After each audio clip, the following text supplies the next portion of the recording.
जय हिंद दोस्तों, welcome back to my YouTube channel. आप सभी लोगों का स्वागत है। पिछली वीडियो में मैंने आप लोगों को एक मतलब थोड़ी गलती हो गई थी मुझसे, मैं एडमिट कार्ड बोल दिया था। लेकिन वो हालांकि ज्वाइनिंग लेटर की मैं बात कर रहा था कि जो आप लोगों का ज्वाइनिंग लेटर आना है यूपी पुलिस का, तो वो किस फॉर्मेट पे आता है, वो कैसे आता है। जैसा कि मैंने पहले भी आप लोगों को बताया था कि जब मेडिकल के एडमिट कार्ड आ रहे थे तो बहुत सारे लोग ये सोच रहे थे कि यानी कि लगभग 90% कैंडिडेट के मन में यही था कि इस बार ऑनलाइन यानी कि आप लोगों को एडमिट कार्ड उसका मेडिकल का देखने को मिलेगा। लेकिन मैं आपको बताऊं कि यूपी प्लस की जो नियमावली है उसी के हिसाब से काम होता है। तो जो यानी कि जो मेडिकल के एडमिट कार्ड थे वो बुलावा पत्र जो होता है वो थाने के माध्यम से यानी कि ऑफलाइन आने थे। मैंने वीडियो में भी बताया था आप लोगों को, तो वो ऑफलाइन ही आए थे।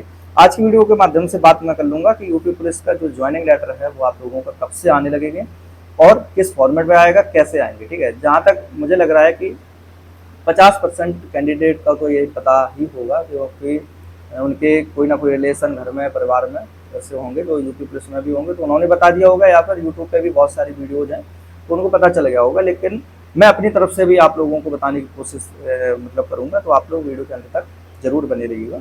देखिए, जिस तरीके से यूपी पुलिस में मेडिकल के लिए एडमिट कार्ड आए थे, इससे पहले तक आपके ऑनलाइन आते रहे हैं। जैसे कि रनिंग के लिए जो एडमिट कार्ड आए थे वो ऑनलाइन आए थे आप लोगों के, आपको पता होना चाहिए। ठीक है, परीक्षा के लिए ऑनलाइन आए थे। तो लेकिन जब मेडिकल का एडमिट कार्ड आया था तो वो ऑफलाइन आया था आप लोगों का। ठीक है, एक फॉर्मेट होता है, वो यानी पुलिस अधीक्षक कार्यालय से उसको फिलअप किया जाता है, वहाँ से साइन होके थाने पे आता है, थाने के माध्यम से आप लोगों को बुला के उसको बांट दिया जाता है। यही सेम प्रक्रिया पूरे कैंडिडेट के साथ यूपी पुलिस में जितने भी सिलेक्ट हुए हैं 60,244 उनके साथ ये प्रक्रिया अपनाई गई है। ठीक है, यही हुआ है। दूसरा क्या है कि अब ज्वाइनिंग का जो एडमिट कार्ड आएगा वो आखिरकार पहले मैं बता दूं कि आएगा कब से। देखिए, ज्वाइनिंग के जो एडमिट कार्ड हैं, अभी 2-3 चीज़ें अभी होनी है आप लोगों की। सबसे पहला तो ये 1-2 लिस्ट और आएंगी अभी। पहली लिस्ट में आपका स्कोर वगैरह दिखाया जाएगा, डिटेल वगैरह दिखाई जाएगी, और जो फॉर्मेट आपका जो भी डिटेल आगे आपकी यानी कि पूरी सर्विस चलने वाली है वो चीज़ दिखाई जाएगी। ठीक है, दूसरा क्या है कि एक जेटीसी की जिला आवंटन की लिस्ट भी आती है। ठीक है, बगैर जिला आवंटन के आपको पता ही नहीं चलेगा, आपको मैसेज के माध्यम, हाँ मैसेज भी आता है आपके पास। ठीक है, कि आपको इस डेट में ये जिला यहाँ पे आपकी अपनी आमद करनी है। मान लो अगर मैसेज नहीं आता है तो इसलिए वो एक लिस्ट जारी की जाती है, उसमें आप सभी लोगों को डेट, ज्वाइनिंग डेट और क्या बोलते हैं उसको, जिला कि इस जिले में ये सब चीज़ें हैं। वही जो डिटेल है वो एडमिट कार्ड पे यानी कि प्रिंट होके आती है। वही सेम फॉर्मेट रहता है आपका, यानी कि बुलावा पत्र के हिसाब से। उस पर आपका नाम, मोबाइल नंबर, ये सब चीज़ें डिटेल वगैरह, पिताजी का नाम, सब कुछ, और लिखा रहता है कि आप आरक्षी नागरिक पुलिस विज्ञापन संख्या इतने, भर्ती जो वर्ष है उतने में एक आरक्षी नागरिक पुलिस पद पर के उम्मीदवार हैं। बाकी कुछ इंस्ट्रक्शंस भी होते हैं, इसमें किसी भी प्रकार का कोई डॉक्यूमेंट्स ले जाने का कुछ नहीं लिखा होता है। आप लोग फॉर्मेट देख सकते हैं, इस तरीके का आता है। ये मेरा एडमिट कार्ड था। दूसरा क्या है कि उसी में कुछ जो पुलिस लाइन, क्योंकि पुलिस लाइन में ट्रेनिंग होगी, जहाँ भी ट्रेनिंग होगी वहाँ के प्रभारी को कुछ दिशा निर्देश लिखे होते हैं कि आपको अभ्यर्थी के यानी कि गर्मी मौसम के अनुसार किट प्रदान की जाएगी। अगर सर्दी में अगर आपकी ट्रेनिंग होनी है तो सर्दी की किट मिलेगी, गर्मी में है तो गर्मी की किट मिलेगी। किट में क्या क्या होता है ये मैं आप लोगों को अगली वीडियो में बता दूंगा कि आपको जो ट्रेनिंग की किट मिलने वाली है तो उसमें क्या क्या होता है। ठीक है, ये अगली वीडियो में आप लोगों को क्लियर कर दूंगा। ठीक है, तो जब आप लोगों की, हाँ, तो वो जो ज्वाइनिंग लेटर है तो वो आप लोगों का ऑफलाइन माध्यम से ही आने वाला है इस बार भी। ठीक है, ऑफलाइन ही आपके थाने स्तर से जो है वो जो ज्वाइनिंग लेटर है वो आपका आने वाला है। ठीक है, वो भी 2 प्रतियों में आएगा। एक प्रति आपको दे दी जाएगी, एक पे साइन करवा के जैसे मेडिकल में हुआ है सेम वैसे ही आप लोगों को दे दी जाएगी। ठीक है, उस पर साइन करवा लिया जाएगा, एक प्रति प्राप्त की, मोबाइल नंबर, आधार कार्ड वगैरह की फोटोकॉपी, ये सब आपसे ले लिया जाएगा थाने में। वही आपका ज्वाइनिंग लेटर होगा, उसी पे भर्ती डेट लिखी होती है।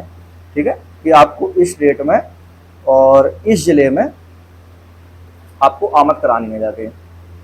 कुछ दिशा निर्देश ये भी लिखे होते हैं कि अगर आप कुछ दिन होते हैं, मैं कंफर्म करके बता दूंगा कि कितने दिन बाद अगर आप लोग पहुंच रहे हैं तो आपको वहाँ पे ज्वाइनिंग नहीं मिलेगी। ठीक है, तो ज्वाइनिंग समय ये भी मैं क्लियर कर लूँगा आपको अगली वीडियो में।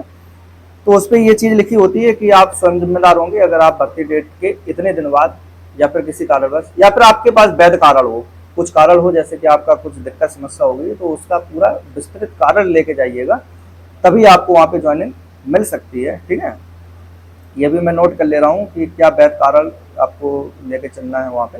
अगर जैसे कोई भी दिक्कत हो रही है तो वो ऐसा नहीं है कि वहाँ जांच ना हो आपकी, अगर गलत पाए गए तो फिर आपको वहाँ से निष्कासित भी कर दिया जाएगा। मैं नहीं कह रहा हूँ कि आप वैध कारण अपना बना लो या फिर अपने से बना लो और फिर 15 दिन 20 दिन 1 महीने 6 महीने बाद जाओ, मैं नहीं कह रहा हूँ।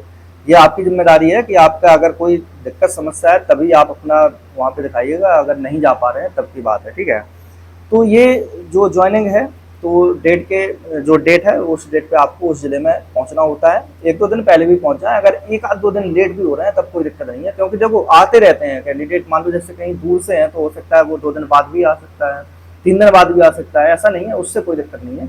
जब आपकी आमद होगी, जिस डेट में आप वहाँ साइन करेंगे वही आपकी भर्ती डेट मानी जाएगी, वही आपकी ज्वाइनिंग डेट मानी जाएगी। ठीक है, तो ज्वाइनिंग डेट भी मैं आप लोगों को बताऊंगा आगे कि ज्वाइनिंग डेट कैसे क्या काउंट होती है और इसका सर्विस में आगे क्या यानी कि चीज़ें और होती हैं इसमें, ये भी चीज़ मैं आप लोगों को बता दूंगा। ठीक है, तो ये था, तो वही एडमिट जो ज्वाइनिंग लेटर है वो ऑफलाइन मोड में ही आने वाले हैं आप लोगों के, और ज्वाइनिंग लेटर भी आप लोगों के जेटीसी जो लिस्ट आएगी उसी के कुछ दिन बाद, 1-2 दिन बाद आने शुरू हो जाएंगे, सबके एक साथ ही आएंगे।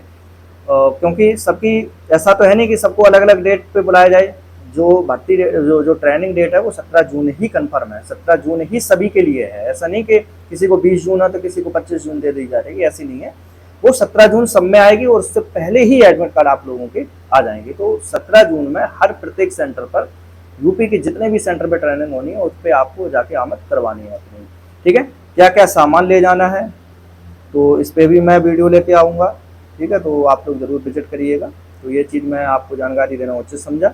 बाकी आप लोग बताइएगा कैसा लगी जानकारी, और भी जो भी डाउट समस्या है वो आप लोग मेरे पर्सनल मैसेज कर सकते हैं, इंस्टा पे भी मैसेज कर सकते हैं। मैं आपको कोशिश करूँगा बताने की कि हाँ, अगर आपकी कोई दिक्कत समस्या है तो उसको मैं सॉल्व करने की कोशिश भी करूँगा, अगर मुझसे मेरे स्तर से हो पाएगा तो। ठीक है, बाकी आप लोग अपने ख्याल रखना, तैयारी अपनी बढ़िया से करते रहना, क्योंकि अब बस ज़्यादा समय नहीं है और 1 महीने का समय बचा हुआ है। अपने अच्छे से रहो, घर पे खाओ पियो दबा के मस्त एकदम, क्योंकि ट्रेनिंग में आके आपका ऑलरेडी ऑटोमेटिक वजन कम होने लगेगा, क्योंकि मेहनत बहुत होती है। ऐसा नहीं है कि कोई ये कहे कि यूपी पुलिस की ट्रेनिंग तो चुटकियों में हो जाएगी, तो अभी जब आएंगे आप लोग पर बजाना वहाँ पे चुटकियाँ, तो देखूँ मैं भी कैसे चुटकियों में हो जाएगी।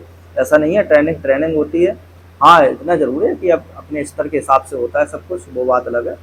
लेकिन मैं तो यही कहूँगा कि आप लोग अभी बढ़िया से खा पी के एकदम अच्छे मन से जरूर आइएगा, ट्रेनिंग में बहुत मज़ा आने वाला है। चलिए मिलते हैं अगली वीडियो में कुछ और नए टॉपिक के साथ। आप लोग अपना ख्याल रखना।